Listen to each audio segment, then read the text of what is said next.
राधे राधे बच्चों, जय श्री कृष्ण। रसायन विज्ञान में मैं आज आपको IUPAC नाम पद्धति यानी IUPAC सिस्टम ऑफ नॉमेनक्लेचर पढ़ाने जा रहा हूँ।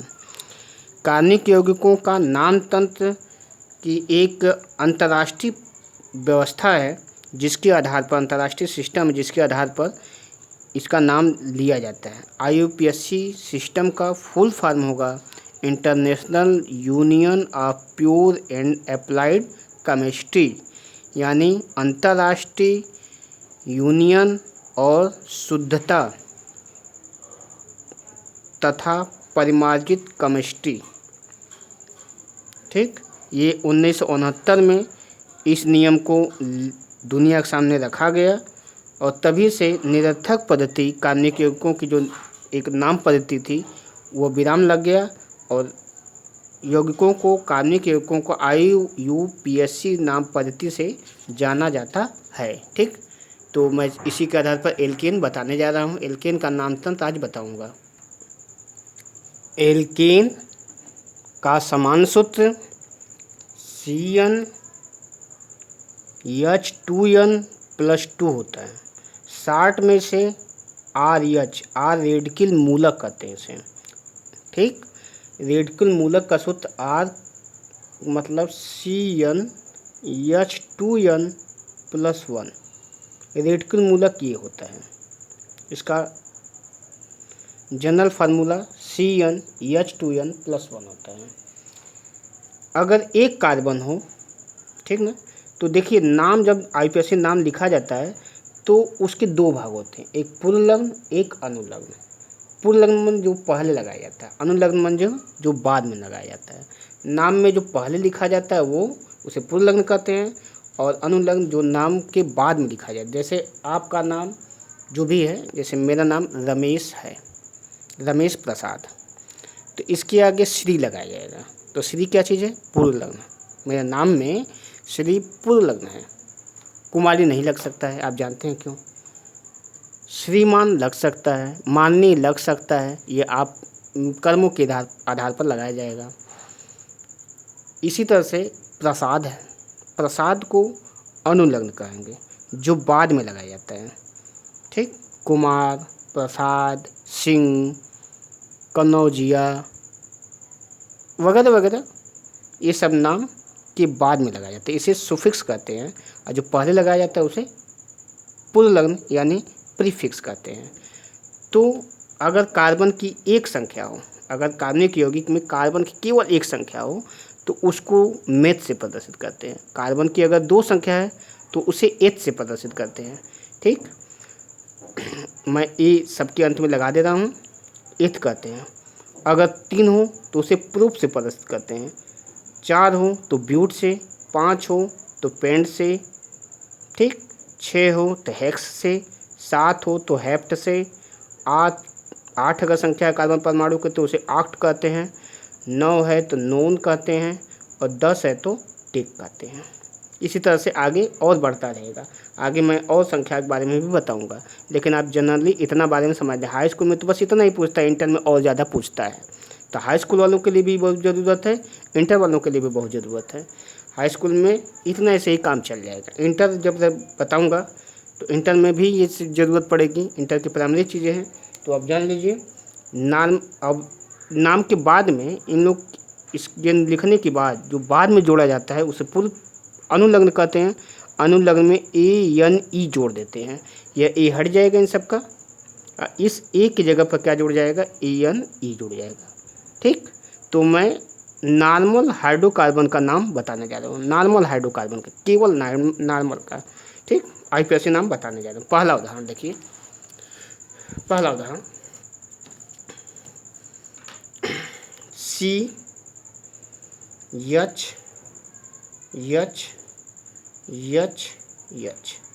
जानते होंगे। इस CH4 से 60 में ऐसे भी लिखा जाता है, CH4। ये क्या नाम होगा इसका? मेथ। यहाँ से मेथ लिया गया, ठीक, और यहाँ से एन जोड़ दिया गया, मेथेन। सही। इसी तरह से C H H H H, ये भी सी है, एच एच एच, या शॉर्ट में CH3 ऐसे भी लिखा जाता है, या ऐसे भी इसे लिखा जाता है C2H6। इस पूरे का नाम ये एक ही चीज़ है, शॉर्ट में ऐसे भी लिखते हैं ऐसे भी लिखते हैं, तो इसका नाम क्या हो जाएगा, एथेन। यहाँ से 2 कार्बन है, देखिए 1 और 2, तो 2 कार्बन है, तो क्या हो जाएगा इसका नाम, एथेन। ठीक, 3 कार्बन है, 3 कार्बन के लिए क्या नाम दिया जाएगा, ठीक, 3 कार्बन अगर है तो इसका नाम देखिए CH3, इसका नाम क्या हो जाएगा, प्रोपेन।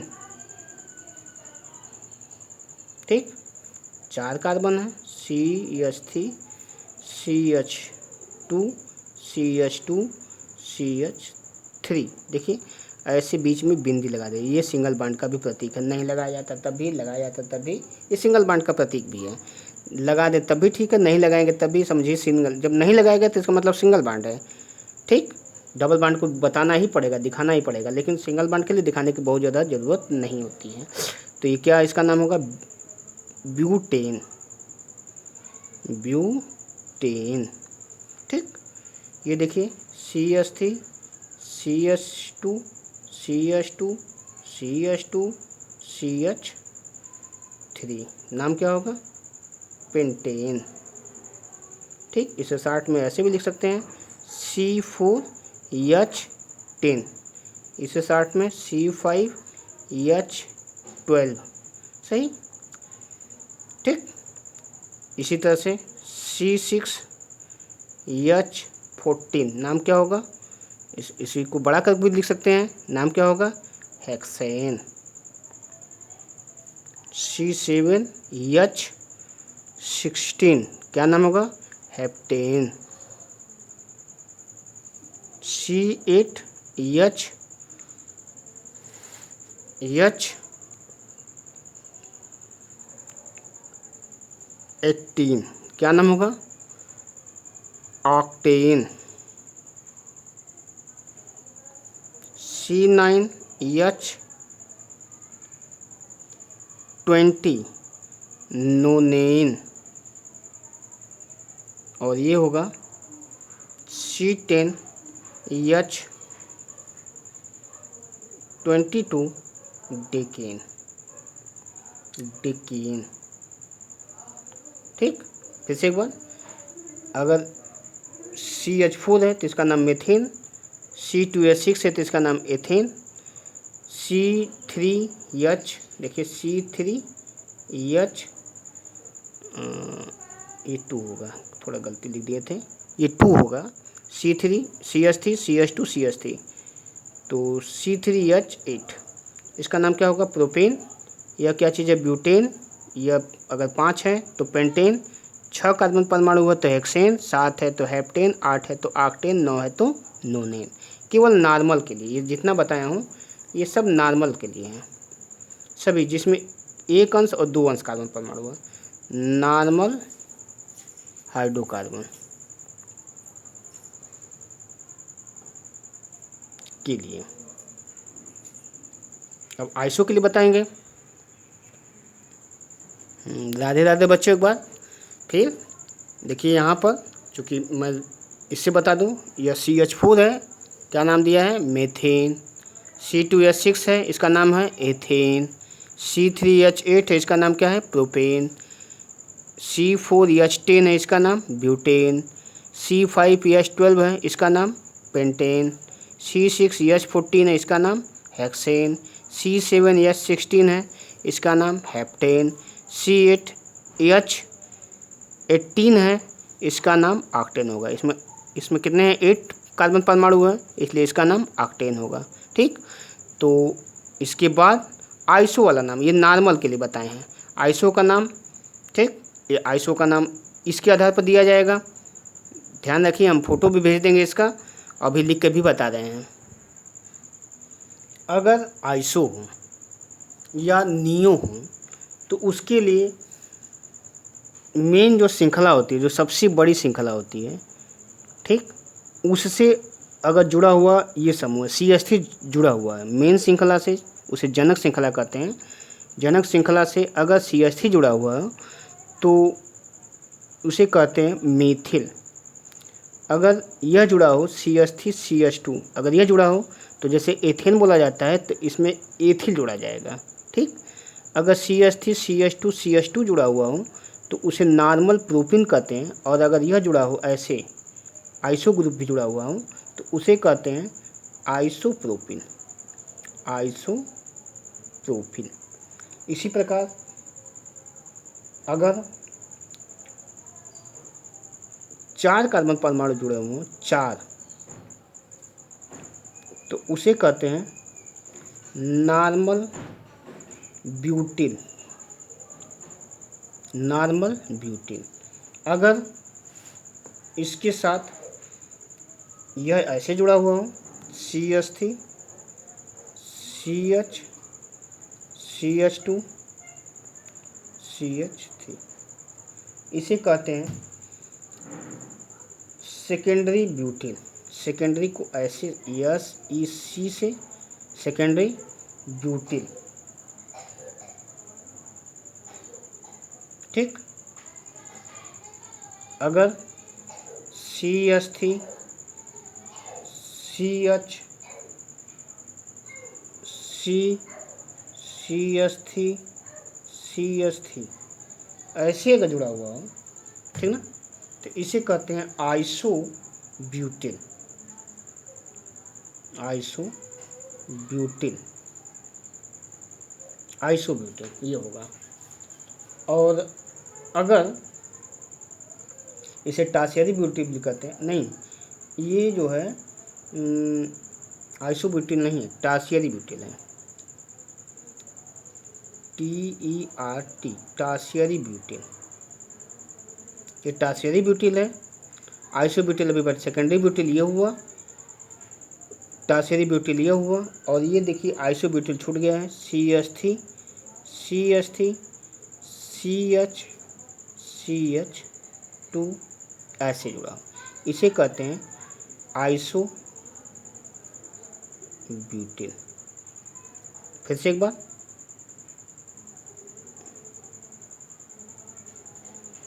बार, एक कार्बन परमाणु अगर जुड़ा हुआ हो, एक कार्बन परमाणु जघन श्रृंखला से मेथिल समूह जुड़ा होता है तो मेथिल होगा, 2 है तो एथिल होगा, 3 अगर श्रृंखला के रूप में जुड़ा हुआ हो, एकदम सरल श्रृंखला के रूप में, तो नॉर्मल प्रोपिल, अगर शाखित हो तो आइसोप्रोपिल। इसमें 2 ही संभव है। इसमें ब्यूटिल में 4 तरह से संभव है। नॉर्मल ब्यूटिल ऐसे जुड़ा हो तो, सेकेंडरी ब्यूटिल ऐसे जुड़ा हो तो, आइसोब्यूटिल ऐसे जुड़ा रहेगा तो, और टर्शियरी ब्यूटिल ऐसे जुड़ा होगा तो। अब इसी पर आधारित मैं नाम बताने जा रहा हूँ, ठीक। जैसे देखिए ये CH3 CH3 सही। अब इसमें देखिए 1 2 3 जो सबसे बड़ी श्रृंखला होती है उसी को मेन लिया जाता है। सबसे बड़ी 1 2 3, ये जनक श्रृंखला, ये और इससे ये जुड़ा हुआ है, ये जुड़ा हुआ माना जाएगा, ये नाम इसमें नहीं जाएगा। तो अगर ये केवल रहता तो इसका नाम होता प्रोपेन, होता ना, ये होता तो प्रोपेन नाम होता है।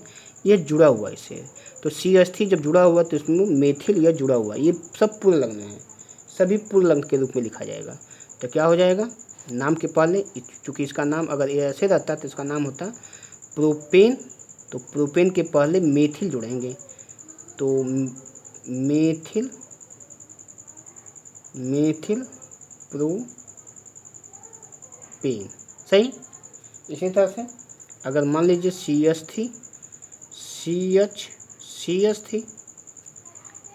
CH2 CH3 जुड़ा हुआ है, ऐसे जुड़ा हुआ है। अब आपको लग रहा होगा कि इससे एथिल जुड़ा है, ये देखिए एथिल जुड़ा, प्रोपेन ये हुआ, इससे एथिल जुड़ा हुआ, लेकिन नहीं, ये ऐसे सोचेंगे तो बिल्कुल गलत हो जाएगा।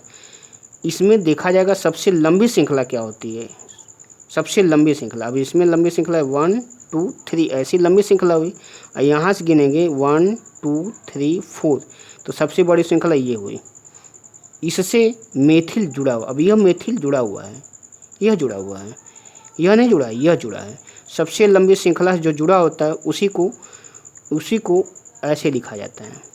तो जो लंबी श्रृंखला है, मेन श्रृंखला यह हुआ, इसे जनक श्रृंखला में है और मेथिल इससे जुड़ा हुआ है। तो अब इसमें नंबर देखिए, नंबर कैसे लिखा जाता है, नंबर के बारे में बता दें कि नंबर कहाँ से दिया जाता है।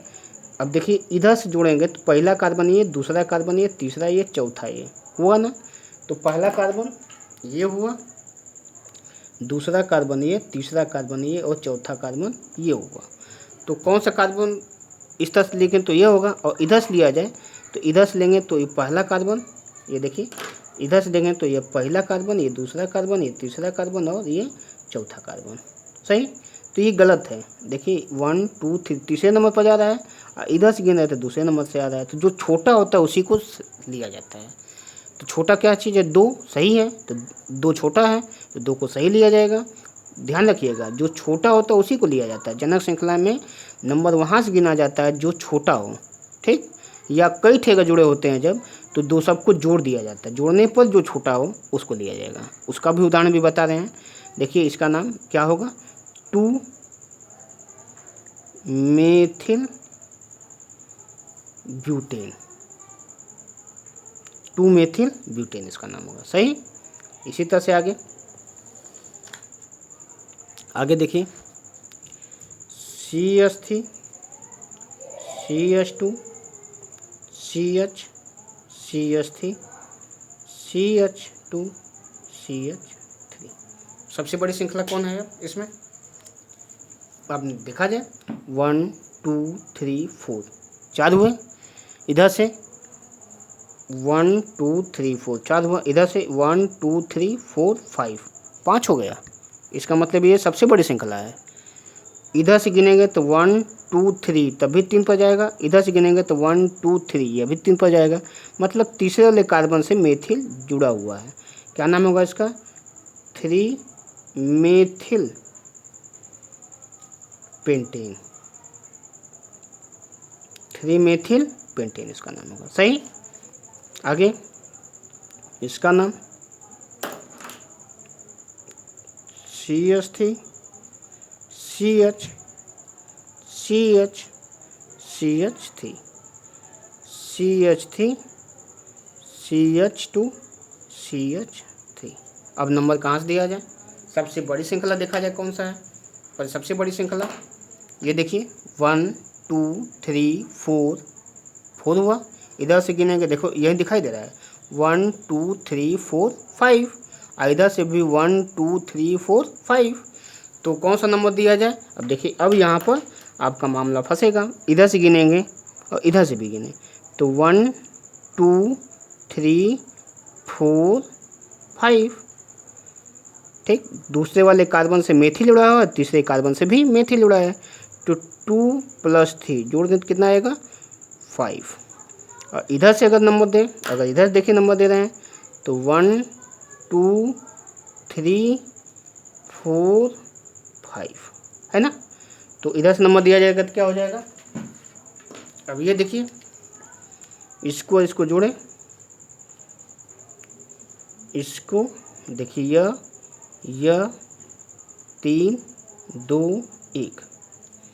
तो अब इसको देखिए, इसमें से देखा जाए तो तीसरे वाले कार्बन से चौथे वाले कार्बन, तीसरे और चौथे कार्बन से जुड़ा हुआ है तो क्या हो जाएगा 3 4 3 7। इसका मतलब ये सही है और ये सही नहीं है, ठीक। तो नंबर क्या होगा। अब इसमें से यह ऊपर वाले ये जो सही है और ये गलत है, इसको काट दिया जाए। काट दे रहे हैं हम इसको, देखिए इसको काट दे रहे हैं, ये गलत है अतः इसको काट दे रहे हैं और जो सही है उसको रहने दे रहे हैं। क्या नाम होगा इसका, क्या नाम होगा, पहले दूसरे कार्बन से मेथिल और तीसरे कार्बन से मेथिल। तो दूसरे कार्बन से भी मेथिल है और तीसरे कार्बन से भी मेथिल है।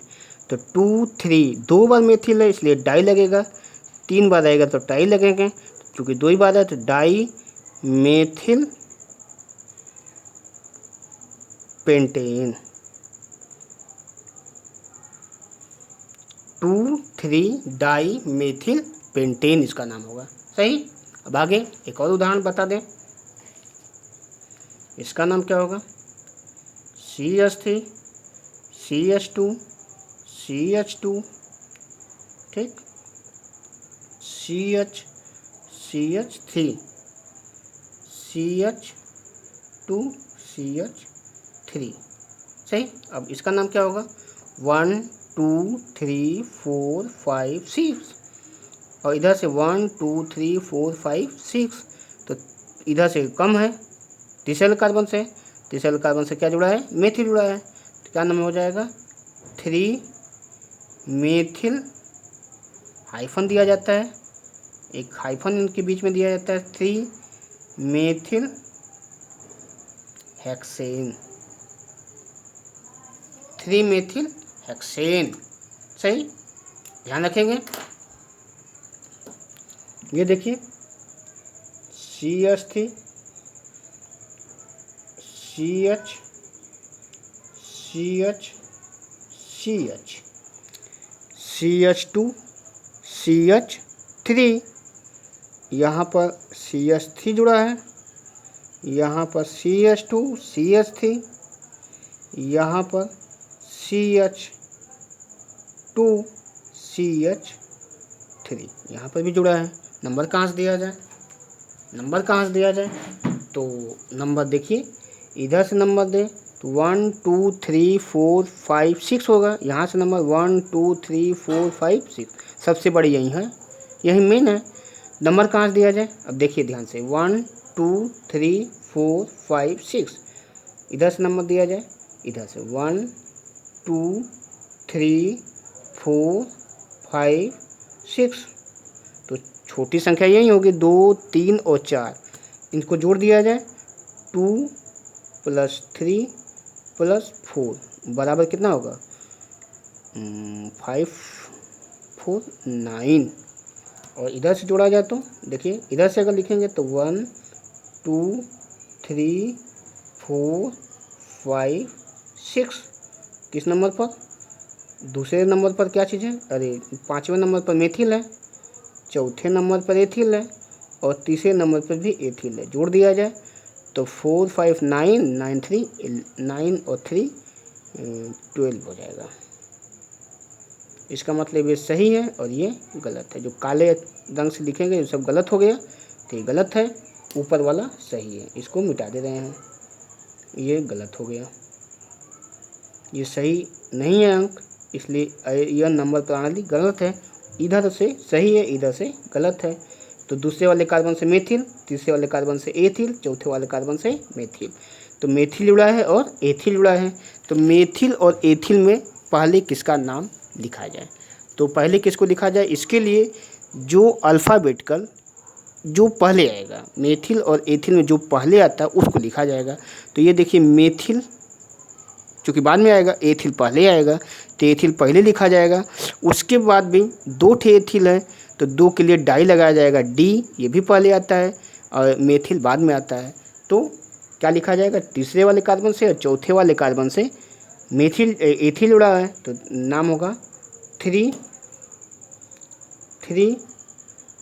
4 die ethyl, 3 methyl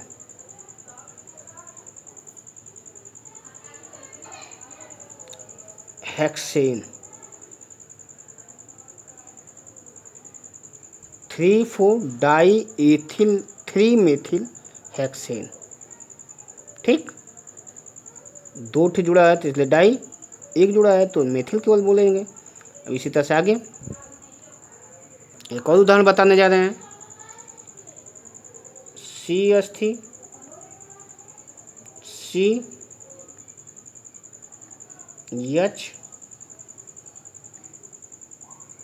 CH CH3 CH CH3 CH3 CH3, सही। अब इसमें ध्यान दीजिए, तो क्या होगा? एक और बढ़ा दे रहे हैं, इसमें एक और बढ़ा दे रहे हैं, रहने दे रहे हैं इसी का नाम। तो क्या नाम होगा? 1 2 3 4 5 5 जुड़े हैं, है कि नहीं। 5 कार्बन है, इधर से भी 1 2 3 4 5, तो सबसे ज़्यादा जुड़े हुए श्रृंखला में इसमें ये छूट जाएगा और इसको लेंगे तो सारे आ जाएंगे। तो ये नंबर सही है, इधर से ये नंबर दिया जाए, इधर से दूर पड़ेगा, इधर से नज़दीक पड़ेगा। मैं बता चुका हूँ कि जिधर से नंबर छोटे आते हैं उसी को सही माना जाता है। तो 1 2 3 CH है, 2 3 4 5। ये ध्यान रखिएगा कि कार्बन की 4 संयोजकता होती है, तो 4 संयोजकता होनी चाहिए थे, तो यहाँ पर CH2 होगा, यहाँ पर 3 हो गया है, तो एक और बच गया है, तो चौथा के लिए H लगाना पड़ेगा। इसमें 2 सिंगल बॉन्ड था, 2 हाइड्रोजन होगा, तो पहला कार्बन, दूसरा कार्बन, तीसरा कार्बन, चौथा कार्बन और पाँचवा कार्बन। दूसरे कार्बन से क्या जुड़ा है, 2 मेथिल जुड़े हैं, तीसरे कार्बन से एथिल जुड़ा है। ठीक, तो क्या नाम होगा इसका, 2 डाई मेथिल, डी पहले आएगा, इसके बाद ई आता है, तो डाई मेथिल। ठीक, फिर इसके बाद 3 एथिल,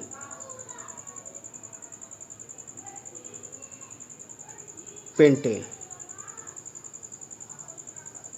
सही, आगे अब इसका नाम क्या होगा, 2 डाई मेथिल 3 एथिल पेंटेन। सही, एक और उदाहरण बताने जा रहे हैं।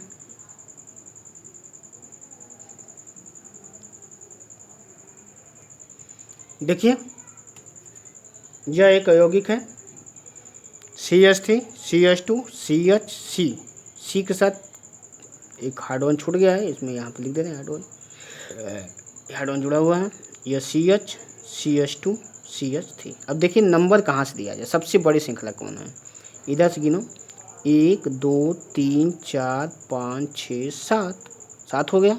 इधर से गिनेंगे तो 1 2 3 4 5 6 7, इधर से 1 2 3 4 5 6 7, इधर से गिनेंगे तो किसी भी तरफ से गिनेंगे तो 7 ही आ रहा है। तो तब इसमें अब समस्या ये नहीं है, अब ये हो गई कि सबसे बड़ी श्रृंखला कौन है। सबसे बड़ी श्रृंखला के लिए अब ये 7, सबसे बड़ी श्रृंखला ये 7 हैं। 7 में सबसे ज़्यादा किससे जुड़े हुए हैं, किससे जो है शाखित हो रहे हैं, तो इसी श्रृंखला को ले लिया जाए। देखो, इससे अगर यहाँ से नंबर देंगे तो पहले दूसरे कार्बन से मेथिल जुड़ा है, फिर चौथे कार्बन से ये जुड़ा है ना, फिर पाँचवें कार्बन से ये इस तरह से जुड़ा हुआ है। और सातवें देखिए यहाँ से देखें अगर तो 1 2 3 4 5 6 7, 7 इसमें भी होंगे, 7 इधर से भी आ रहे हैं। तो इसमें मुख्यतः किसको लिया जाए, इसमें देखिए तीसरे कार्बन 3 3 और 4 कितना हो जाएगा, तीसरे कार्बन से जुड़ा है, चौथे कार्बन से तीसरे 3 3 4 कितना हो जाएगा, 4 3 3 6 6 4 10।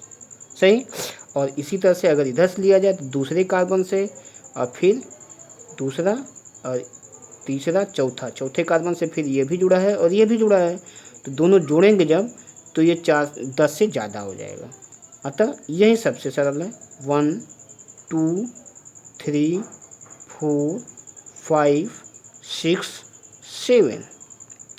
ठीक, तीसरे वाले कार्बन से एथिल जुड़ा है, पाँचवें वाले कार्बन से भी एथिल जुड़ा है, और चौथे वाले कार्बन से क्या जुड़ा है, मैं आपको बता चुका हूँ अभी।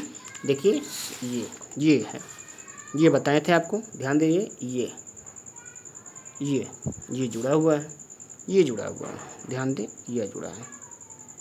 ठीक, ये क्या चीज़ है, CH3 CH2 ये ना है। देखिए यहाँ पर यही चीज़ है, CH इधर से CH, ये CH2 बना है, थोड़ा गलत हो जा रहा था, 4 संयोजकता होने, CH ये क्या चीज़ जुड़ा है, आइसोब्यूटिल, ये आइसोब्यूटिल है, ये एथिल है, ये एथिल है। तीसरे वाले कार्बन से और पाँचवें कार्बन 3 5 डाई एथिल। ठीक, फिर 4